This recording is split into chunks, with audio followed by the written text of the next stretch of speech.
નમસ્કાર મિત્રો, ખેડૂત મિત્ર યુટ્યુબ ચેનલમાં આપનું સ્વાગત છે। આજના મહત્વના સમાચાર વિશે જો વાત કરવામાં આવે તો હનુમાન મંદિરોમાં ભક્તોનું ઘોડાપૂર ઉમટી પડ્યું। આજે હનુમાન જન્મોત્સવ હોવાથી હનુમાન મંદિરોમાં ભક્તોનું ઘોડાપૂર ઉમટી પડ્યું।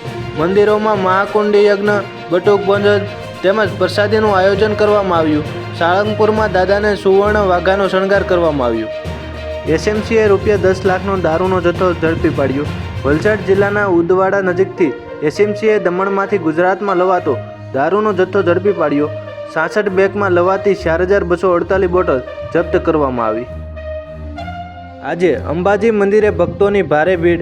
આજે ચૈત્રી પૂનમના દિવસે શક્તિપીઠ અંબાજીમાં માના દર્શન માટે ભક્તો ભારે ભીડ જોવા મળી। આજે મંદિરમાં વિશેષ શણગાર કરવામાં આવ્યો છે। મંદિર પરિસર જય અંબેના નાદથી ગુંજી ઉઠ્યું।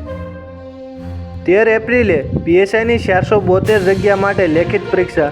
આવતીકાલે પીએસઆઈની 472 જગ્યા માટે 1,02,935 ઉમેદવારો લેખિત પરીક્ષા આપશે। અમદાવાદ, વડોદરા અને સુરતની કુલ 340 સ્કૂલમાં પરીક્ષા યોજવામાં આવશે। 400 કિલોની હનુમાન દાદાની અદ્ભુત પ્રતિમા। સુરતમાં કન્સ્ટ્રક્શનના વેપારીએ 400 કિલોની હનુમાન દાદાની અદ્ભુત પ્રતિમા તૈયાર કરી।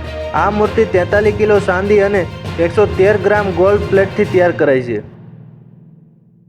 આવા જ અવનવા વિડીયો જોવા માટે અમારી ચેનલને સબસ્ક્રાઇબ કરી વિડીયોને લાઇક જરૂરથી કરજો।